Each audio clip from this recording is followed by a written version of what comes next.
O Evangelho de Jesus segundo escreveu Marcos, capítulo de número 5, nós leremos alguns versículos e eu quero convidar você a manter a sua Bíblia aberta para que você possa acompanhar a mensagem, a palavra do Senhor nessa noite. Nós vamos começar lendo aí o versículo de número 21, Marcos 5, 21. Tendo Jesus voltado de barco para o outro lado, reuniu-se em volta dele uma grande multidão. Ele estava junto do mar. Então chegou um dos chefes da sinagoga, chamado Jairo, e vendo-o, prostrou-se aos pés de Jesus e lhe pediu com insistência: minha filhinha está morrendo, venha impor as mãos sobre ela para que seja salva e viva. Versículo 24, Jesus foi com ele. Uma grande multidão seguia Jesus, apertando-o de todos os lados. Estava ali certa mulher que havia 12 anos vinha sofrendo de uma hemorragia. Agora você vai comigo para o versículo de número 34. Então Jesus lhe disse: filha, você foi salva porque teve fé. Vá em paz e fique livre desse mal. Enquanto Jesus ainda falava, chegaram alguns da casa do chefe da sinagoga dizendo: a sua filha já morreu, por que você ainda incomoda o mestre? Mas Jesus, sem levar em conta tais palavras, disse ao chefe da sinagoga: não tenha medo, apenas creia. Agora versículo de número 41. Tomando a criança pela mão, disse: Talita cumi, que quer dizer: menina, eu digo a você, levante-se. Imediatamente a menina, que tinha 12 anos, se levantou e começou a andar. Então todos ficaram muito admirados, mas Jesus ordenou-lhe expressamente que ninguém o soubesse e mandou que dessem de comer à menina. Nós lemos aqui na sequência desses versículos duas histórias de dois milagres. Você já conhece essa história? Porque é uma história bastante conhecida. Uma história de milagres. Duas pessoas que geraram no seu coração uma grande expectativa por aquilo que Jesus poderia fazer por elas. Elas geraram no seu coração a fé. E eu quero começar nessa noite falando para você 3 afirmações do que não é fé. Fé não é um sentimento. Fé não tem a ver com aquilo que eu sinto. Fé não é um sentimento. Segundo, fé não é um desejo aleatório. Não é apenas um desejo que eu tenho de obter algo, que eu tenho de sacar algo em Deus, que eu tenho de receber em Deus. Não é apenas um desejo aleatório. Terceiro, fé não é um pensamento positivo. Não é um pensamento cujas circunstâncias da vida se move ou remove, não. Segundo Hebreus, capítulo de número 11, onde nós temos ali um conceito correto de fé. Começa dizendo assim: ora, a fé é o firme fundamento das coisas que se esperam e a convicção dos fatos que não se veem. A fé é o firme fundamento das coisas que eu espero e a convicção de fatos, de coisas que eu não vejo, mas eu creio. Todas as vezes que nós falamos com alguém, com alguma pessoa, para que ela não creia demais, para que ela não gere no seu coração muita expectativa, geralmente esta intenção, ela vem pelo fato de sempre vir carregada da justificativa, para que você não venha se frustrar. Não espere tanto, não espere, não pense dessa forma, para que você não venha se frustrar. Mas isso é um pensamento antibíblico, esse não é um pensamento correto, não é um pensamento de fé. Porque quando você não gera no seu coração uma expectativa, haja vista pelo medo que você já tem de se frustrar, você tem uma fé equivocada. Quando você encontra alguém com uma fé por aí robusta, alguém que experimenta orações respondidas, alguém que experimenta agilidade nas respostas de oração, alguém que já experimentou cura, alguém que já experimentou milagres, certamente na trajetória dessa pessoa, ela experimentou um nível de frustração. Logo, a frustração não é o agente de desânimo da fé, não. A frustração é o treinador. É o treinador. Eu não alcancei hoje, eu ainda não alcancei, mas eu tenho fé para crer que eu vou alcançar. Aquele paralítico que estava ali naquele poço, esperando por 38 anos, quando Jesus esteve com ele, Jesus perguntou para ele: o que você quer que eu te faça? Você quer ser curado? Na tradução do grego, ali traduzindo esse trecho, é como se Jesus estivesse dizendo para ele: você ainda tem fé para crer? Você ainda tem expectativa de que isso pode acontecer na sua vida? Eu posso concluir nessa noite que a fé é um substantivo abstrato nervoso. Por que é um substantivo abstrato nervoso? Porque ele deseja operacionalizar-se, ele deseja entrar em ação.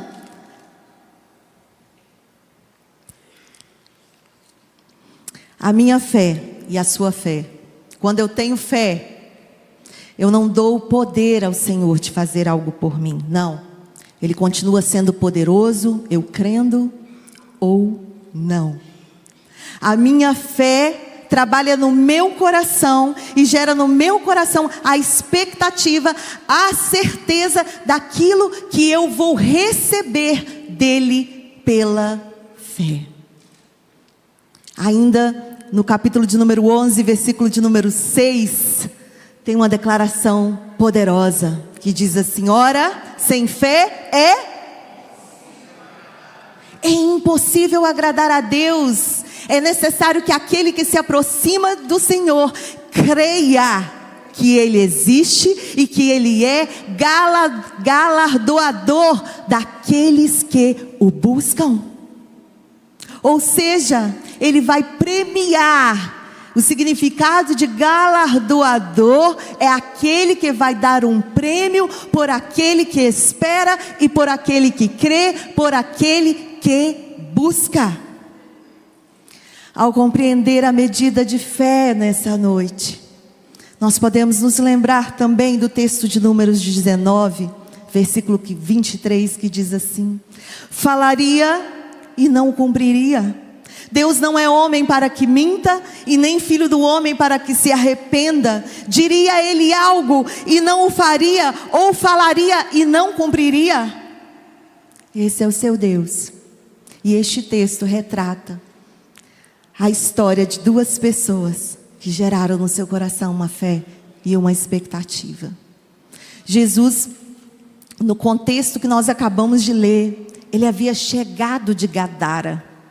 Ele estava do outro lado do mar da Galileia e ele esteve ali em Gadara. Chegando ali, ele encontrou um homem endemoniado. A Bíblia relata que este homem tinha uma legião de demônios. E os demônios, ao encontrarem com Jesus, pediram: "Ó Senhor, nos lance, por favor, nessa manada de porcos", que estava ali, pelo menos 2.000 porcos. E Jesus fez com que esse homem fosse liberto dos demônios. E os demônios se lançaram ali sobre aqueles porcos. E os porcos se precipitaram no mar.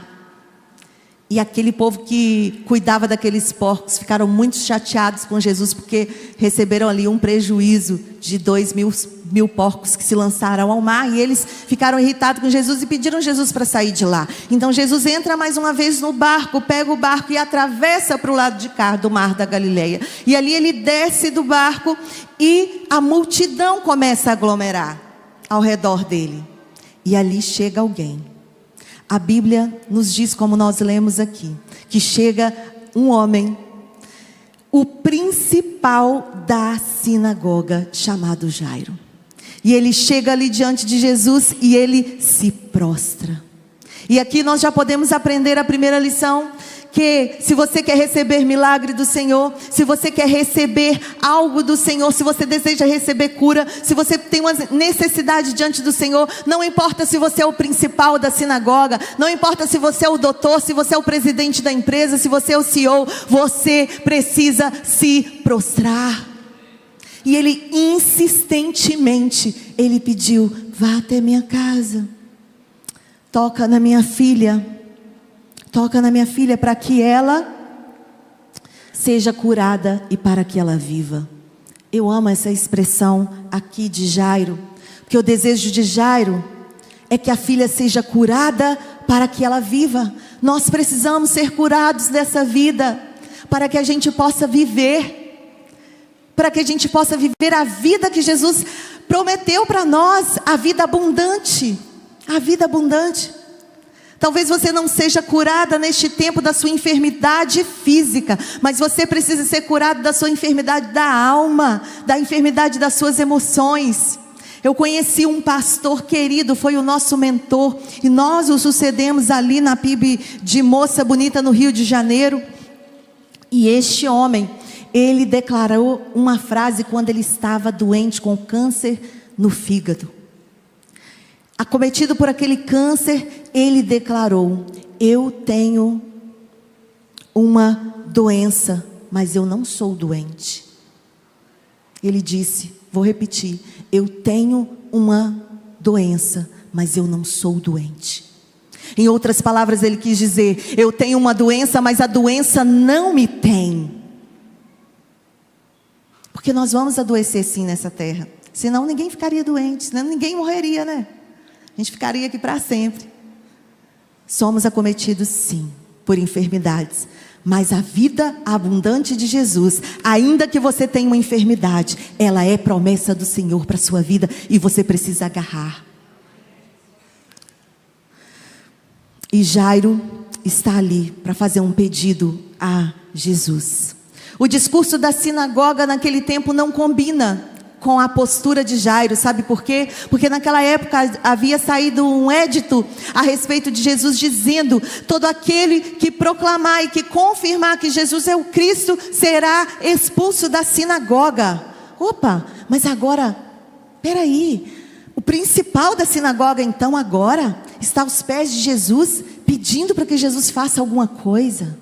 Talvez Jairo, alguns estudiosos acreditam que ele estava ali na sinagoga quando Jesus entrou, e tomando ali o rolo de Isaías 61, Jesus declarou: o Espírito do Senhor está sobre mim, porque o Senhor me ungiu a levar boas novas, boas notícias aos pobres. Enviou-me para cuidar dos que estão com o coração quebrantado e a anunciar liberdade aos cativos e libertação das trevas aos prisioneiros, para proclamar o ano aceitável do Senhor. Talvez Jairo ouviu Jesus naquele dia ali, sim. E quando Jairo lembrou as palavras de Jesus, que o Espírito do Senhor estava sobre ele, e ele viu a filha dele doente sobre uma cama, ele disse: eu vou até esse Jesus, eu vou ali. E eu quero que o Senhor vá até a minha casa, toque na minha filha, para que ela seja curada e para que ela viva. Então, em primeiro lugar, eu quero pensar com você que evangelho é caminhada com Jesus. Mantenha a sua Bíblia aberta nesse texto e você verá aí no versículo 24. Jesus foi com ele. Jesus foi com ele. Evangelho é caminhada constante com Jesus. Jesus caminhou com ele. E enquanto o milagre não acontecia lá, o milagre acontecia cá em Jairo. Enquanto Jesus não chegava à casa de Jairo, durante toda essa caminhada até a casa de Jairo, o milagre precisava acontecer dentro de Jairo. Porque evangelho é assim, nós precisamos caminhar com Jesus, porque é na caminhada que a gente entende, é na caminhada que a gente conhece o Senhor, é na caminhada que a gente aprende com Ele, é na caminhada que a gente entende que o meu modo de pensar não é o modo de pensar do Senhor, é na caminhada que a gente entende que os pensamentos do Senhor são melhores e são maiores, são mais altos do que os nossos.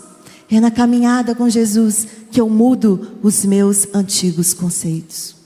Quando você pegar a sua bolsa e sair por aquela porta, eu quero que você saia com essa certeza: Jesus vai com você.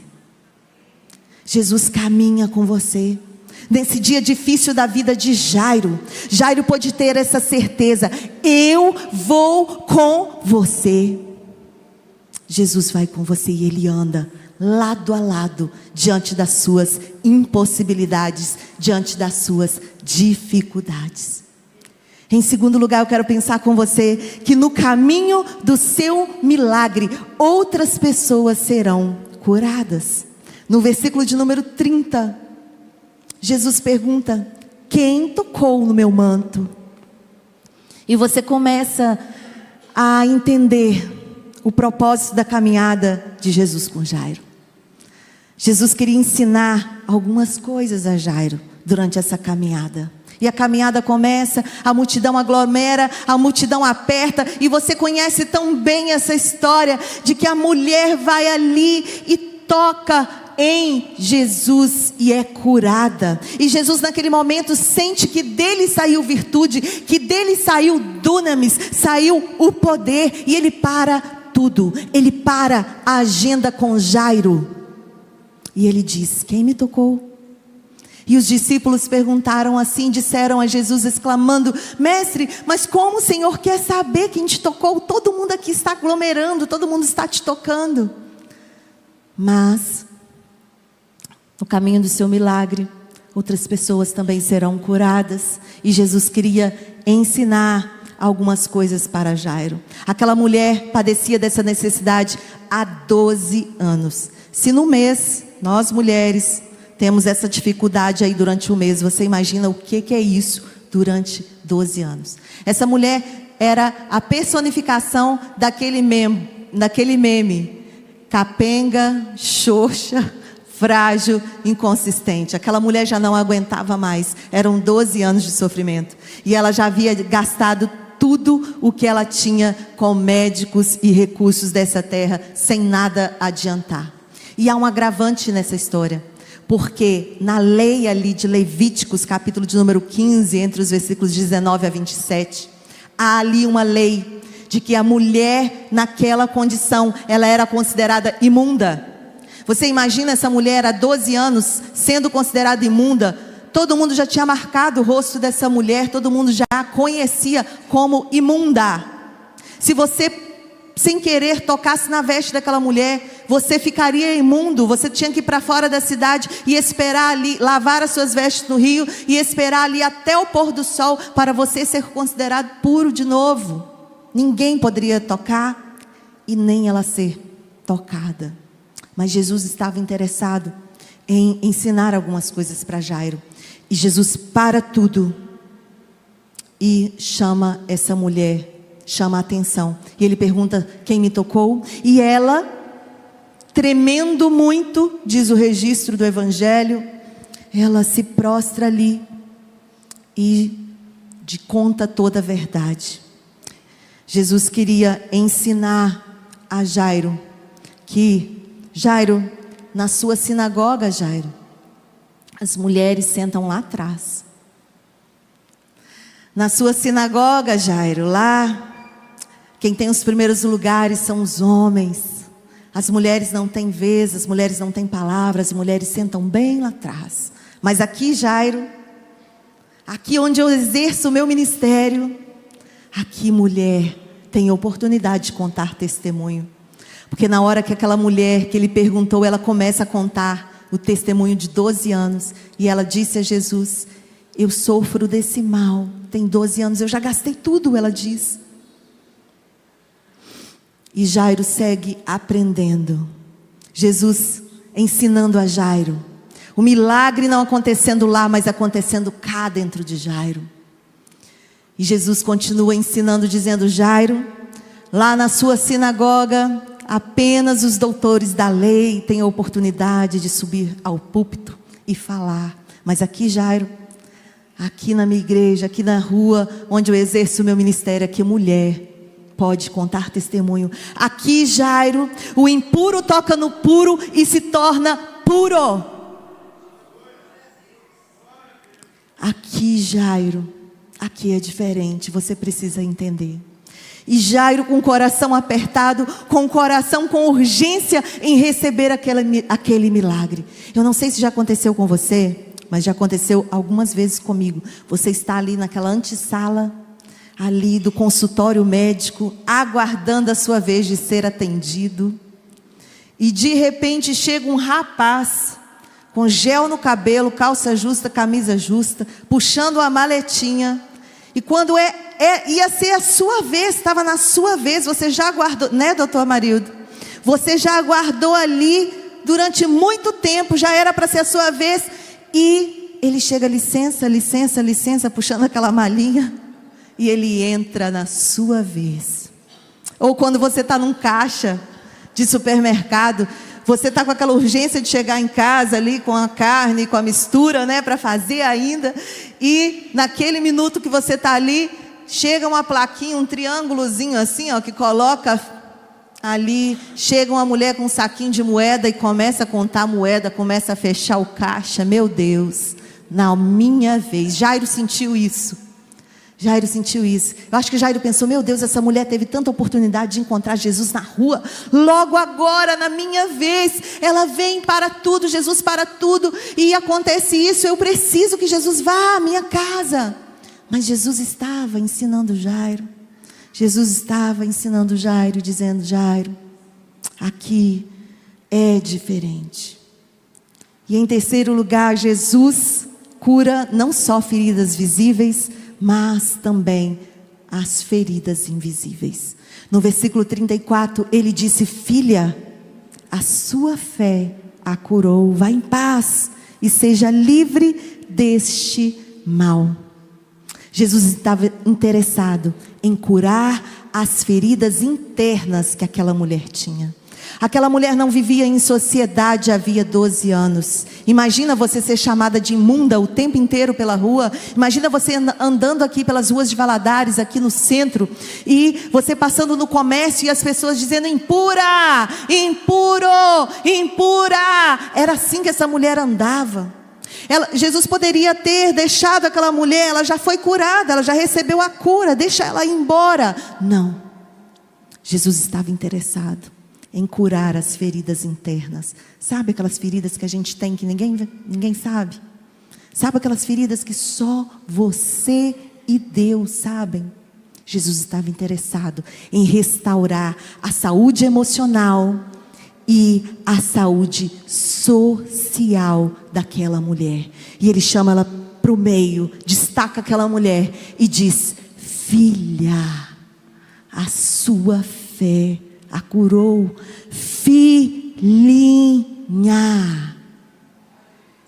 Ah, irmãos, se eu fosse filha apenas do Orlando e da Arnesi, eu não estaria aqui nessa noite falando para vocês. Mas um dia o Senhor Jesus entrou no meu quarto e foi à beira da minha cama e me disse: filha. E é esse Jesus que está aqui nessa noite. E Ele te vê e te chama de filho. Ele te vê e te chama de filha. E Ele quer restaurar a sua saúde por completo. Ele quer curar as enfermidades da sua alma. Ele quer curar as dores que ninguém vê, os traumas, as dores e feridas da alma que você tem, porque Ele é interessado na sua cura de maneira integral. Jesus, Ele não trabalha por necessidade, a mão dele não se move por necessidade. Lá em Isaías 64, versículo 4, nos diz: porque desde a antiguidade não se ouviu, e nem com ouvido se percebeu, nem com olhos se viu, de um Deus além de ti, que trabalha por aqueles que nele precisam. Por aqueles que precisam? Por aqueles que precisam? Não, por aqueles que nele esperam. Você pode esperar em Deus, sim. Você pode gerar no seu coração expectativa, sim. Você pode gerar no seu coração uma fé e uma certeza por coisas que ainda não aconteceram.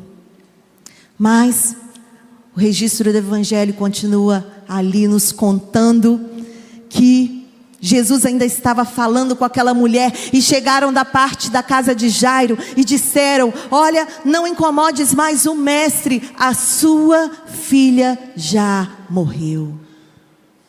E Jesus estava com um olho na mulher, um olho em Jairo. Só que Jesus não responde àqueles que foram portadores dessa má notícia, não, porque Jesus não tem compromisso com isso, não. Jesus responde a Jairo. E ele diz: não temas, crê somente. Ele diz a Jairo: Jairo, continue acreditando. E em quarto lugar, eu quero convidar e desafiar você nessa noite também: continue acreditando. Ignore a má notícia e continue acreditando. Não temas, crê somente, o seu Deus virá. Eu quero te dar oportunidade para ser boca de Deus nessa noite. Eu sei que é chato esse negócio de vire para o irmão do seu lado e diga, mas eu quero te dar a oportunidade de abençoar essa pessoa que está ao seu lado. Você vai dizer para ela, ignore a má notícia, continue acreditando, continue acreditando.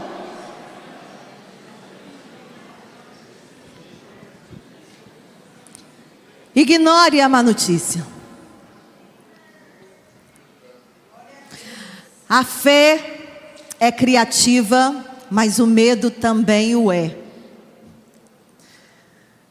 A fé é criativa, mas o medo também o é. Eu tenho um medo absurdo de avião. Absurdo. Eu sou capaz de criar a notícia do desastre do avião antes de entrar. Eu sou capaz de pensar na notícia. Já vem quase que seguido de um CID, né, Tati? E essa semana uma pessoa disse para mim: olha, eu vim em um avião e ele estava com tanta turbulência, mas eu fiquei tranquila porque no avião tinha 16 pastores. Eu cá comigo já pensei na notícia: avião cai com 16 pastores indo, não é assim? Por quê? Porque o medo também é criativo. Mas você precisa usar a fé por cima desse medo. Você precisa suplantar esse medo e exercer a fé. Essa mulher, eu tenho tanta admiração por ela, porque ela criou um plano que dependia apenas de uma pessoa dela. Ela pensou: se eu for por trás, sem que as pessoas percebam ali, eu creio que ela tampou um pouco a cabeça. E ela pensou: eu vou por trás e eu vou tocar na orla do seu manto e eu serei curada.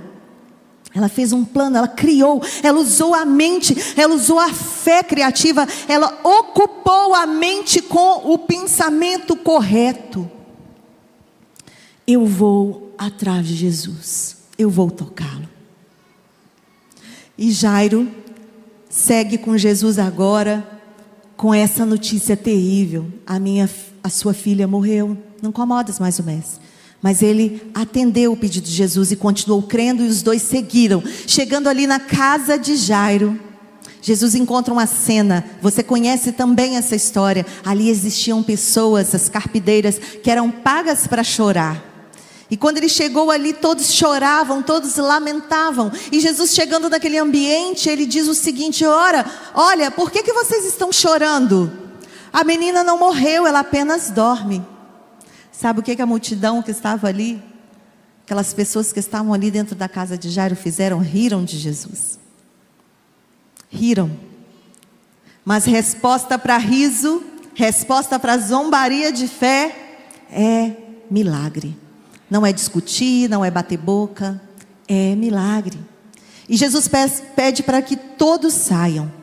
E a palavra de Deus registra que Jesus entrou no quarto da menina. Sabe qual é a melhor tradução do grego para este texto?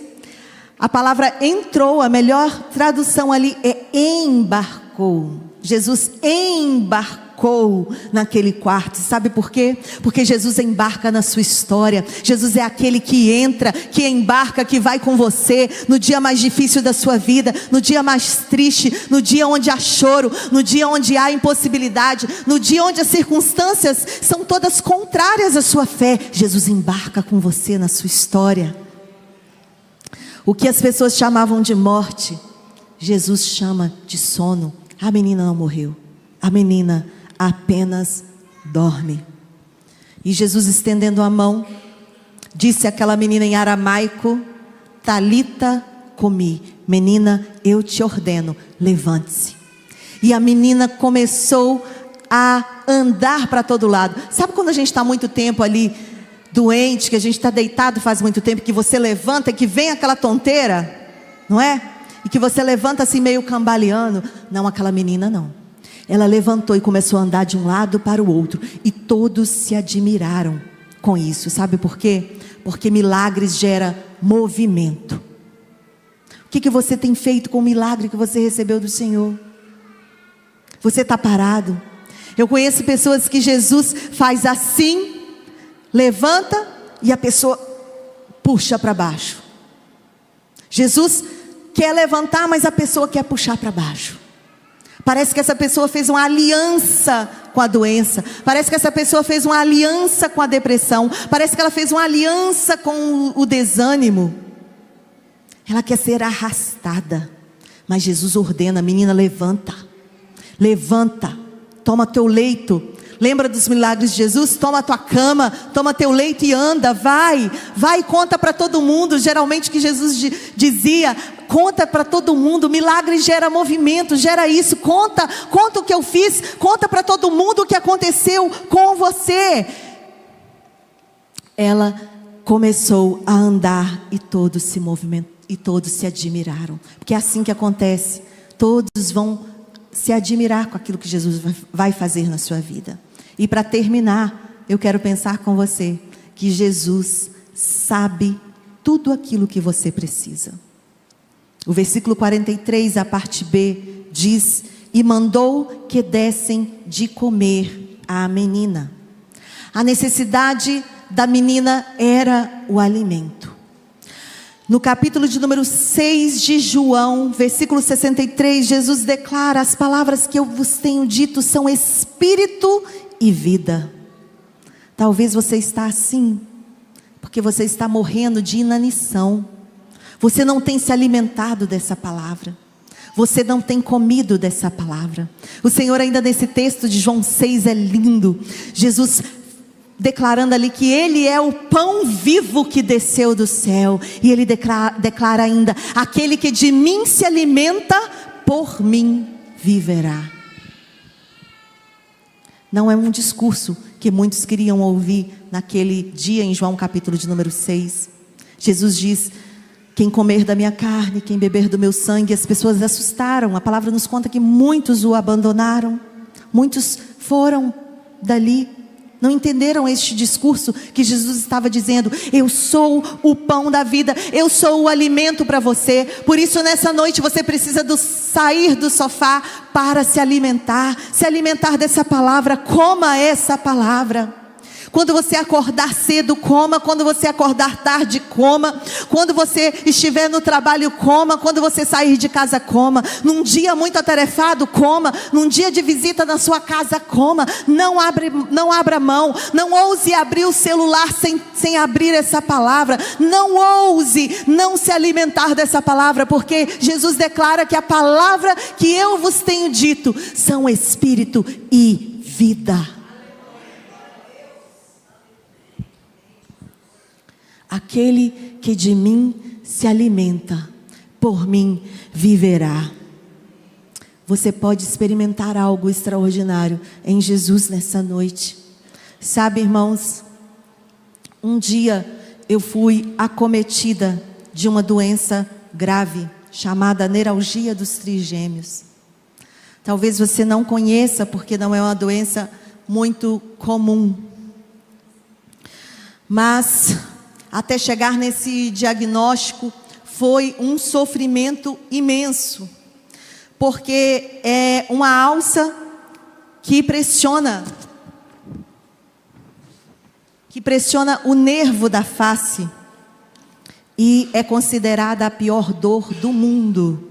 Depois você pode dar um Google aí, não agora, e pesquisar sobre essa doença. Existe uma moça na Espanha que ela está fazendo uma vaquinha porque ela está pedindo a morte, ela está pedindo a eutanásia. Conta-se a história que muitas pessoas com essa doença antigamente suicidaram porque não aguentavam o tamanho dessa dor. E eu estava em Aimorés, ali, morando e residindo ali, e fui em Colatina nos melhores neurologistas, fui a Vitória no melhor neurologista, professor da UFES ali, diretor de hospital, em busca desse diagnóstico, e todos os profissionais da área, bucomaxilo, dentista, porque a dor é tão grande que você acha que você está com a dor, algo acontecendo no seu dente, e radiografou meu dente, e radiografava tudo, procurando se existia algum canal aberto, procurando o que poderia ter, e eu já estava tão acometida por aquela dor, que eu cheguei em um profissional, nesse caminho até procurar o diagnóstico. E nesse neurologista aí ele me disse: você tem depressão. E você está tão acometido pela dor, porque a dor te abate, a dor te humilha. E na hora que ele disse para mim: você tem depressão, eu chorava muito e eu dizia: eu tenho. E fui para casa com uma receita imensa de remédios para tomar. Só que chegando ali, o Marcos disse para mim: Kelly, você não tem depressão, eu te conheço. Você não é uma pessoa triste, você não é uma pessoa prostrada, você não tem depressão. Vamos atrás, vamos continuar pela busca. Mas eu estava ansiosa pelo diagnóstico. Eu queria tomar um remédio que resolvesse meu problema. E continuei ali, em busca do diagnóstico. Foi quando um outro profissional pediu uma angiorressonância. E ali viram essa alça que pressionava o nervo. E eu comecei com a medicação para combater essa dor. E a medicação é carbamazepina, que é uma medicação para quem tem epilepsia. É uma medicação forte, que te debilita também. Depois eu passei para a gabapentina, que é uma medicação para aqueles que usam cocaína. E continuei tomando aquela medicação. Mas eu fiz um trato com Deus e eu disse: Senhor, eu aceito aquilo que o Senhor escreveu para mim, porque eu não posso aceitar apenas o bem do Senhor, eu tenho que aceitar aquilo que o Senhor propôs para mim. Eu aceito, Senhor, isso que o Senhor tem essa doença para mim, eu aceito. Mas eu quero fazer um combinado com o Senhor. Eu não quero cuspir nas pessoas, conversar cuspindo nas pessoas, porque a medicação é tão grande que ela incha um pouco a sua língua e você fica um pouco limitada ali na hora de conversar. Eu não quero cuspir nas pessoas. Eu estava fazendo prova do conservatório, saía de Aimorés e ia para Teoflotone, a banca do Rio, do Conservatório Brasileiro, vinha para as provas. Eu falei com Jesus: eu quero continuar fazendo as minhas provas, eu não quero perder ali a coordenação motora. E não quero parar de dirigir, que é uma coisa que eu amo. E continuei. Mudamos para o Rio de Janeiro e a minha medicação estava acabando. E naquela época você não conseguia comprar com a receita de Minas, comprar medicamento no outro estado, no Rio de Janeiro.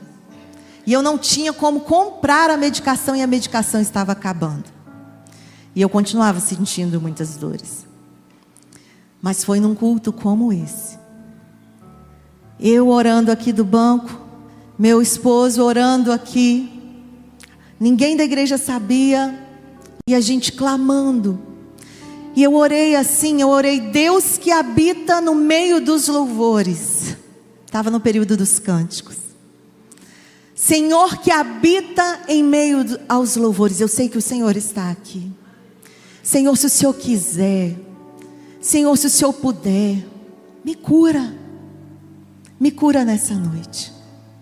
E sem saber, mas passando o aperto que eu estava passando, porque a medicação estava acabando, meu esposo estava orando aqui no púlpito. E ele se ajoelhou e orou: Senhor, se o Senhor não tirar a dor da Kelly, eu autorizo ao Senhor a passar essa dor para mim. Senhor, eu te autorizo, passa essa dor para mim. E nós dois clamávamos naquela noite. E o Senhor me visitou.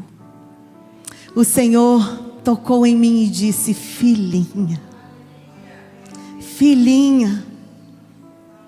Eu cheguei em casa na segunda-feira, ainda tinha medicação na terça, só que na quarta acabou. E eu comecei a sentir uma dormência no rosto, sem medicação. Na quinta, dormência no rosto. Na sexta, sem medicação. E nunca mais, para a glória do Senhor, eu tive nenhuma dor.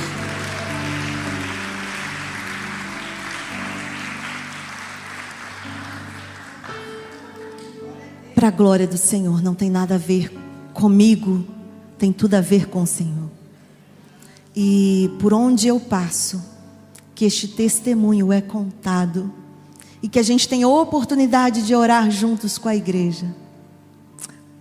E nós oramos no sentido pedindo ao Senhor: Senhor, faz de novo. Só que no meio disso tudo, a gente descobre que o meu pai tem a mesma doença que eu. Muito depois que eu já estava curada, o meu pai é diagnosticado com a doença. E meu pai sofrendo dores terríveis. A minha mãe já estava com vontade, estava tendo crises tão grandes. Minha mãe já estava com vontade de me ligar e falar: prepara, porque seu pai vai morrer. Prepara. Só que mês passado eles foram à Vitória. Meu pai nem queria ir lá, porque meu pai estava dando crise uma atrás da outra. É uma descarga, a crise não dura 1 minuto, irmãos. Mas é uma dor tão absurda, que meu pai já estava com um roxo na cabeça de tanto bater a cabeça. E ele estava usando chapéu, a gente não via, mas quando eu vi o roxo, eu fiquei chocada. O Marcos ficou chocado. E naquele final de semana estava nos visitando o pastor da igreja de famílias lá de Orlando, dos Estados Unidos, pastor Lécio Dornas. E você não vai acreditar, o pastor também tem a neuralgia dos trigêmeos. Veja os mistérios do Senhor. E ali a gente partilhando, nós 3 que já experimentamos essa dor. Ele tem a doença, ele toma a medicação, e a medicação dele está controlada, então ele vive sem dor, mas com um gatilho ou outro ele tem uma descarga, mas ele estava muito bem. E num culto como este de domingo à noite, nós estávamos reunidos como igreja, mas nós ficamos tão impactados de ver meu pai com aquele roxo na cabeça, de tanto bater a cabeça, que o Marcos parou a agenda da igreja. Parou aquela conferência que todo mundo estava aguardando ali a mensagem do pastor Lécio da igreja da família de Orlando. E nós paramos tudo. Os pastores desceram do púlpito e oraram e puseram a mão sobre a cabeça do meu pai. Toda a igreja naquela hora orando. E o meu pai foi curado para a glória do Senhor Jesus.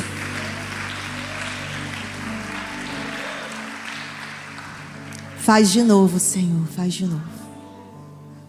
Ele continua com a medicação, mas ele foi curado de todas as crises. Na terça-feira nós fomos convidados para um churrasco. Meu pai fazia muito tempo que não podia comer carne, porque quando comia carne dava o gatilho e ele tinha descarga de dor. Já estava desgostoso, porque imagina você andar pela vida sem poder comer. A comida dele era toda amassadinha, toda desmanchada, amassada. E na terça-feira ele comeu o churrasco sem sentir nenhuma dor. E ele está aqui hoje também para testemunhar isso. E eu quero que você se coloque de pé nessa hora. Nós vamos orar juntos, porque eu creio que o Deus que me visitou, o Deus que visitou o meu pai, é o mesmo que está aqui nessa noite.